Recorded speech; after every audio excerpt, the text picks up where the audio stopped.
Kia wants in on the biggest trend in cars today, namely 40 mpg. One way they join that club is with the not minuscule Optima Hybrid. Let's check the tech.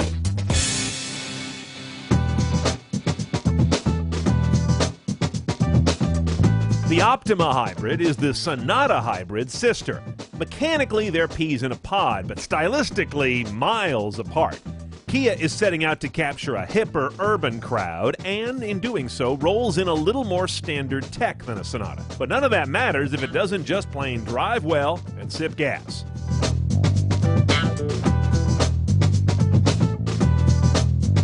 Now, since we're in an Optima Hybrid, there's a lot of hybrid stuff going on in the interface you won't see on a standard Kia Optima or even a standard Sonata. Fuel economy. This gives you a set of 2.5-minute time slices of how greenly you drove in that window. The more of those little leafs, the better, obviously. Energy flow is one of those things you won't see in a few years. It explains what a hybrid does. Eventually, everyone will understand this, and we won't need a silly diagram. It's not that interesting. Car is the one that tells you what your eco level is in the driving session. More bars is better. They get green toward the right. If you fill these all the way up and light up every bar with your light-footed driving, you end up getting a point over here on total eco score, which mine's currently at 40. See, the car's a big video game. You hit certain levels and you get points. The last one, that I have no idea what it does, is Earth.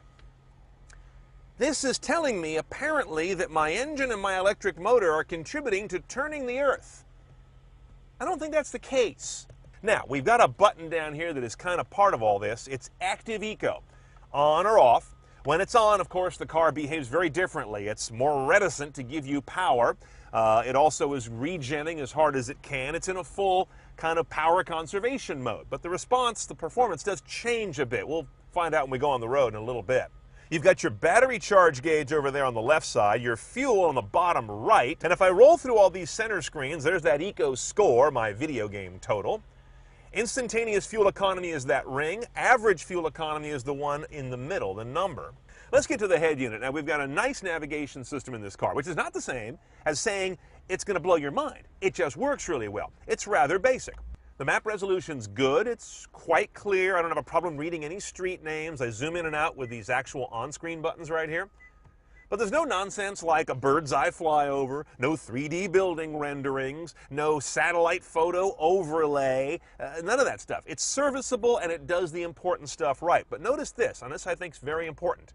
Lightning fast response to touchscreen buttons. You'll never sit there and hit it twice or wonder if you've got to press it harder or some other nonsense. I have never seen a more responsive touchscreen in a production car. Our media sources are AM and FM, but there's no HD radio on this guy. Satellite radio, Sirius, of course, same as our traffic service. Under media, you've got several choices. Here's our single slot CD above there, no DVD playback. iPod, got that connected right now. That uses one of these proprietary cables they make. It's standard Apple on one end, but you've got this dual pigtail thing on the other end. And I've got my Bluetooth streaming here. This got all connected when I did my Bluetooth calling. Not all cars do that. Sometimes they make you do two separate operations. We do have an optional audio system here which gives us Infinity sound and 8 speakers. Again, they're Infinity branded instead of 6 speakers and generic audio. Here's my backup camera. As you can see, I've got some distance markings in color, but there's no trajectory or alternate views. Again, playing the hits. Now, as part of a real chunky premium package that rolls a ton of stuff in, including navigation, you've got this panoramic roof. Well, panoramic roofs. One front, one rear. They're on the same rollback curtain.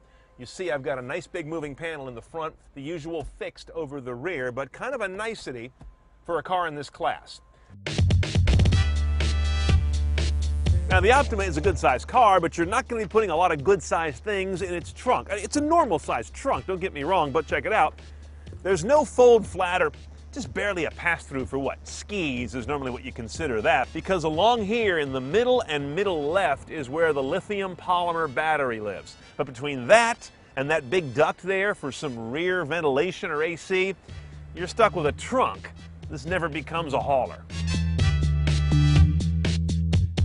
Okay, under the hood on this Optima Hybrid, we begin with a 2.4-liter inline-4. It's Atkinson cycle. That means it's been timed so that it burns fuel completely, but at the expense of some torque.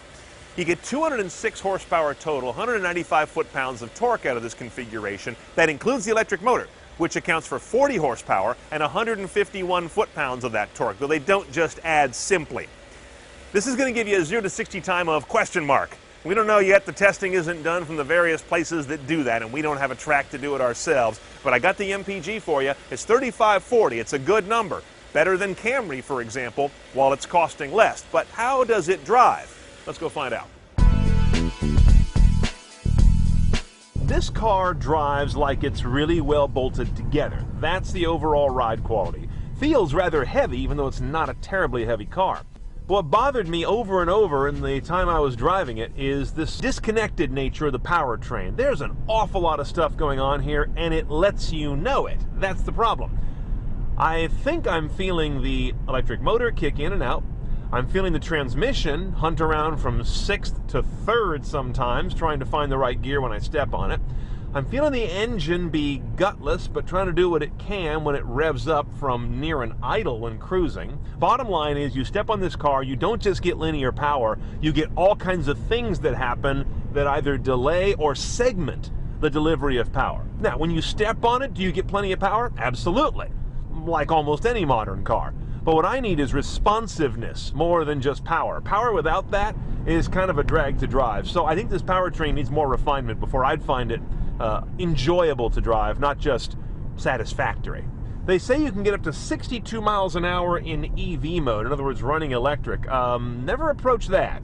You got to really, really feather it on the pedal to keep this guy in electric.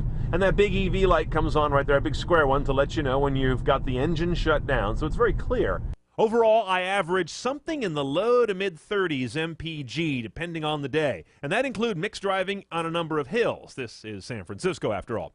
Considering that a Camry hybrid only promises 35 highway, this guy's doing pretty well. Okay, what do you pay for a Kia Optima Hybrid? Well, it's $27,200. That includes destination. Not a lot of options, certainly not when you want to go CNET style. You either do or don't get the hybrid premium package. $5,000, like I said, it's chunky, but everything's rolled in there. That's super quick touchscreen GPS navigation, the Infinity sound system, this panoramic roof, 17-inch wheels, and high-intensity discharge lights, as well as a bunch of other niceties. But you can't be onesie-twosie on it. You take the whole package or you don't.